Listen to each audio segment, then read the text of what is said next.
अस्सलाम वालेकुम। इस वीडियो लेसन में हम डिस्कस करेंगे angle of elevation and angle of depression, यानी कि एंगल ऑफ एलिवेशन और एंगल ऑफ डिप्रेशन में आपस में क्या फ़र्क है। तो आगे प्रोसीड करने से पहले हम एक दफ़ा अपनी अंडरस्टैंडिंग को ऑर्गेनाइज कर लेते हैं। तो जैसा कि आपको आइडिया है, हम डिस्कस कर रहे हैं introduction to trigonometry. Introduction to trigonometry में हम लोग अपने पहले 4 topics measurement of angle, sector of circle, trigonometric ratios, trigonometric identities, ये 4 टॉपिक्स हम जो है वो विद इन डिटेल जो है वो स्टडी कर चुके हैं। अभी हम अपना 5th टॉपिक और जो इस चैप्टर का लास्ट टॉपिक है that is angle of elevation and angle of depression, इसको जो है वो डिस्कस करेंगे। तो स्टार्ट करते हैं। यहाँ लिखा हुआ है one of the objects of trigonometry is to find the distances between points are the heights of objects without actually measuring these distances are heights। क्या मतलब, ये पिक्चर हमें जो है वो एक्सप्लेन करेगा इसका क्या मतलब है। ये देखिए, इस पिक्चर में हमारे पास ये एक टावर है जिसकी हाइट कितनी है BC, कुछ हम कह देते हैं मीटर है, फुट है, कुछ भी है। अब एक तरीका तो ये है कि हम इसकी हाइट एक्चुअल मेजर कर लें, हम कोई मेजरिंग टेप लें और इसके साथ इसकी हाइट जो है वो मेजर कर लें। लेकिन ट्रिग्नोमेट्री को यूज़ करते हुए हम इसकी हाइट एक्चुअली मेजर किए बगैर ही कैलकुलेट कर सकते हैं। वो किस तरह, अगर हमें इस पॉइंट से लेके इस पॉइंट तक जहाँ पर ये बंदा खड़ा है ये फासला पता हो, और दूसरा ये जो लाइन है यहाँ पे कितना एंगल बना रही है, हमें ये 2 चीज़ें पता हो, तो हम ये जो हाइट है टावर की ये ट्रिग्नोमेट्री को यूज़ करते हुए फाइंड कर सकते हैं।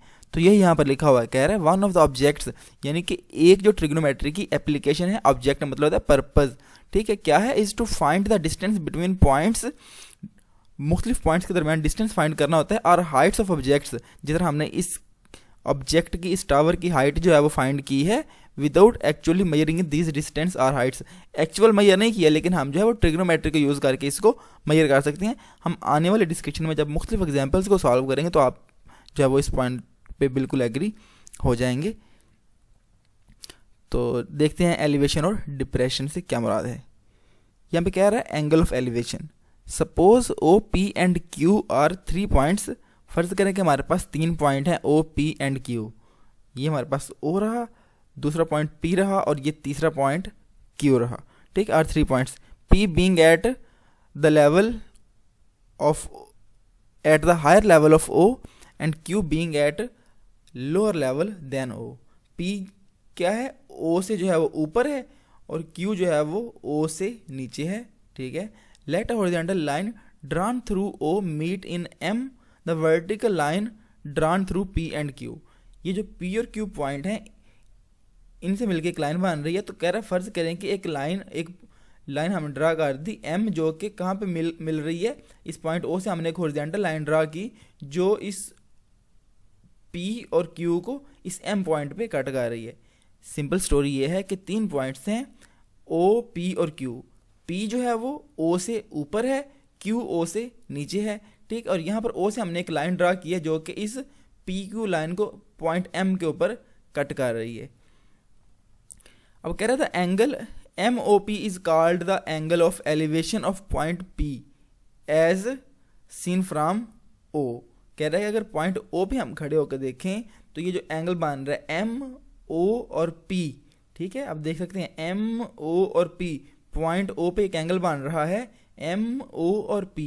ये जो एंगल है MO और P, इसको हम क्या बोलते हैं, एंगल ऑफ एलिवेशन। लफ्ज़ एलिवेशन का मतलब होता है चढ़ाई, बुलंदी। तो यहाँ पर ये देखिए, ये एंगल बुलंदी की तरफ बन रहा है, ऊपर की तरफ बन रहा है। तो जो एंगल हॉरिजॉन्टल लाइन से ऊपर की तरफ बनेंगे उसे हम क्या बोलेंगे, एंगल ऑफ एलिवेशन। कह रहे for looking at Q below the horizontal line we have to lower our eyes and angle MOQ is called angle of depression. कह रहा है किसी पॉइंट O पे अगर हम खड़े होकर Q को देखें तो हमें अपनी नज़र को नीचे करना पड़ेगा, डिप्रेशन की तरफ लेके जाना पड़ेगा, नीचे लेके जाना पड़ेगा। जो लफ्ज़ डिप्रेशन का मतलब होता है नीचे की तरफ, ठीक है, किसी चीज़ का कम हो जाना, डिप्रेशन, कमी, ठीक है। तो कह रहा है अगर पॉइंट O पे हम देखें तो MO और Q जो एंगल है, जो कि हमें अपनी आंख को नीचे करके देखना पड़ता है, इस एंगल को हम क्या बोलेंगे, एंगल ऑफ डिप्रेशन। आगे फर्दर डिस्कस करते हैं। ये देखिए, कह रहा है we measure an angle of elevation from a horizontal line up to an object or an angle of depression from a horizontal line down to an object. क्या मतलब, कह रहा है कि जो एंगल ऑफ एलिवेशन है वो क्या कह रहा है कि जहाँ पर हमारी आंख होती है, ठीक है, उस हॉरिजॉन्टल लाइन से ऊपर की तरफ को मेजर करते हैं। ठीक है, ये देखिए एंगल ऑफ एलिवेशन है, ये हॉरिजॉन्टल लाइन है, तो ये ऊपर की तरफ एक एंगल है। ठीक है, ये एक स्ट्रेट लाइन है, इस चीज़ को हम देख रहे हैं, इस ऑब्जेक्ट को देख रहे हैं। जब कोई चीज़ हमारी आंख से ऊपर की तरफ होगी और उसको हम देखेंगे, जो एंगल बनेगा वो क्या होगा, एंगल ऑफ एलिवेशन। ठीक है, ये हॉरिजॉन्टल लाइन आ गई, इस ऑब्जेक्ट को हम देख रहे हैं, तो इस हॉरिजॉन्टल लाइन के हिसाब से ये जो एंगल बन रहा है, ठीक है, ये क्या है, एंगल ऑफ एलिवेशन। ये हमारी आंख है, ऑब्जर्वर जो कि देख रहा है इस ऑब्जेक्ट को। ठीक है, तो ये अपने ऊपर देखेगा। ठीक है, जब अपने ऊपर देखेगा तो जो एंगल बनेंगे उसको हम क्या कह देंगे, एंगल ऑफ एलिवेशन।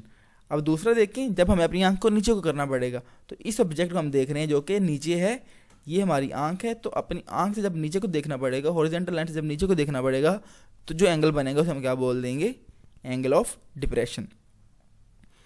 ये हमारे पास एक एग्जांपल है, फर्दर हमारी डेली लाइफ में जो यूज़ होती है। देखिए यहाँ पे एक बंदा पहाड़ की चोटी के ऊपर हम कहते हैं खड़ा है, तो पहाड़ की चोटी के ऊपर अगर ये जहाज़ को देखेगा तो जो एंगल बनेगा वो क्या होगा, एंगल ऑफ एलिवेशन। वहाँ पर खड़ा ये नीचे एक डॉग को, एक कुत्ते को देखता है, तो जो एंगल बनेगा वो क्या होगा, एंगल ऑफ डिप्रेशन।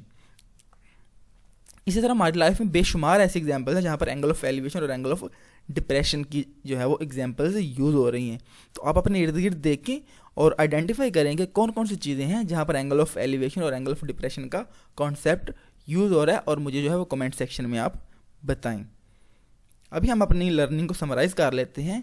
तो हमने अंडरस्टैंड किया है what is angle of elevation, angle of elevation से क्या मुराद है, what is angle of depression, angle of depression से क्या मुराद है, और फिर हमने देखा applications of angle of elevation and depression, जो कि हमने एरोप्लेन और डॉग के एग्जांपल में देखा है कि हम एंगल ऑफ एलिवेशन और डिप्रेशन एक्चुअली हमारी रियल लाइफ में यूज़ कहाँ कहाँ पर हो रहा है।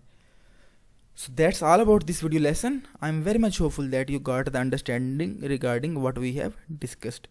If you found the video useful, do share it with your friends. Thank you very much. See you in the next lesson.